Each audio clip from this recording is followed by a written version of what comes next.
اعوذ باللہ من الشیطان الرجیم، بسم اللہ الرحمن الرحیم۔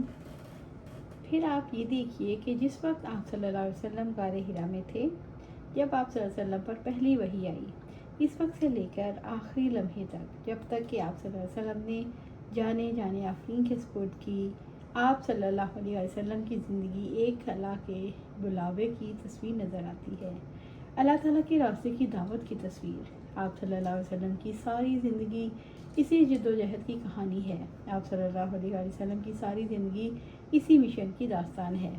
آپ اس مشن کو دیکھنا چاہیں، مکہ کی گلیوں میں دیکھیے، آپ اسے گھروں کے اندر دیکھیے، آپ اسے شعب ابی طالب میں دیکھیے، آپ اسے حج کے میلوں میں دیکھیے، آپ اسے طائف کے بازاروں میں دیکھیے۔ ایک طرف پتھر ہیں اور دوسری طرف انہی کے لیے دعائیں، حالانکہ ایک بددعا ان کو ملیا میٹ کر سکتی تھی، لیکن محسن انسانیت صلی اللہ علیہ وسلم کو غم ہے کس بات کا کہ کہیں یہ انسان آگ میں نہ چلے جائیں۔ میں نے اللہ کے بندوں کو اللہ کے ساتھ جوڑنا ہے، یہ رحمت ہے نا جو آپ صلی اللہ علیہ وسلم کے دل کے اندر ہے۔ آپ صلی اللہ علیہ وسلم نے انسانیت کی بے لوث خدمت کی۔ دنیا میں انسانیت کی خدمت کرنے والے کتنے تھے، لیکن کوئی ہمارے پیغمبر صلی اللہ علیہ وسلم کی طرح، کوئی میرے آپ صلی اللہ علیہ وسلم کی طرح کا ہے جس نے لوگوں کے دکھ کو اتنا زیادہ محسوس کیا ہو، انہیں جہنم میں جاتا محسوس کر کے انہیں کھینچنے کی، انہیں بلانے کی کوشش کی ہو۔ آپ صلی اللہ علیہ وسلم کا اسوہ دعوت کا اسوہ ہے۔ یہ دعوت علم کی ہے، یہ دعوت عمل کی ہے، یہ دعوت خدا کو اپنا بنانے کی ہے۔ اگر ہم نے آپ صلی اللہ علیہ وسلم کی دعوت کی ساری باتیں سیکھی، لیکن آپ صلی اللہ علیہ وسلم کی دعوت کو نہ سیکھا، تو اس کا مطلب ہے ہم نے زندگی کی حقیقت کو نہیں سمجھا، ہم نے رسالت کو نہیں سمجھا۔ رسول کیا کہتے ہیں؟ پیغام پہنچاتے ہیں۔ آپ صلی اللہ علیہ وسلم کا اصل پیغام کیا تھا؟ آپ صلی اللہ علیہ وسلم اللہ تعالیٰ کے ساتھ تعلق قائم کروانا۔ آپ صلی اللہ علیہ وسلم پیغمبر تھے، آپ صلی اللہ علیہ وسلم رسول تھے، آپ صلی اللہ علیہ وسلم یہی پیغام پہنچاتے رہے۔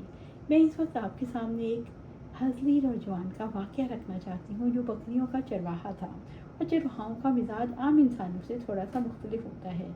اس ہزلی نوجوان کے پاس دو لوگ آئے، ایک ابوبکر رضی اللہ تعالیٰ عنہ اور دوسرے حضرت محمد صلی اللہ علیہ وسلم، اور اس سے کہا کہ ہمیں کچھ دودھ دے دو، ہمیں بھوک لگی ہے۔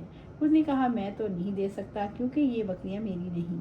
آپ صلی اللہ علیہ وسلم نے کہا کیا آپ کے پاس کوئی ایسی بکری ہے جس نے ابھی کوئی بچہ نہ دیا ہو؟ اس نے کہا ہاں، اور ایک بکری کو لے آیا۔ آپ صلی اللہ علیہ وسلم نے اللہ کا نام لے کر اس بکری کے تھنوں پر ہاتھ پھیرا اور ان میں دودھ اتر آیا۔ آپ صلی اللہ علیہ وسلم نے وہ دودھ پیا، آپ صلی اللہ علیہ وسلم کے ساتھی نے بھی پیا اور برتن دوبارہ بھر دیا۔ آپ صلی اللہ علیہ وسلم نے دوبارہ اس کے تھنوں پر ہاتھ پھیرا اور تھن اپنی جگہ پر واپس چلے گئے۔ اس نوجوان نے دیکھا لیکن کہا کچھ نہیں۔ پھر یوں ہوا کہ اس کا بکریوں میں جی نہ لگا۔ اس نے آپ صلی اللہ علیہ وسلم کے ساتھ جو وقت گزارا، جو بات چیت کی، اس کے ذہن میں جیسے وہ فکریں گونجتے رہے اور وہ اللہ کے رسول صلی اللہ علیہ وسلم کے پاس پہنچ گیا۔ اس نے کہا مجھے بتائیں آپ کیا کرتے ہیں، کیا پیغام دیتے ہیں؟ آپ صلی اللہ علیہ وسلم نے اسلام کی دعوت دی۔ آپ صلی اللہ علیہ وسلم کی عظمت نے اس انسان کو بھی رب کا بنا دیا۔ آپ صلی اللہ علیہ وسلم نے دعوت دی، اس انسان نے اس کو قبول کیا اور وہ تاریخ میں عبداللہ بن مسعود رضی اللہ تعالیٰ عنہ کہلایا۔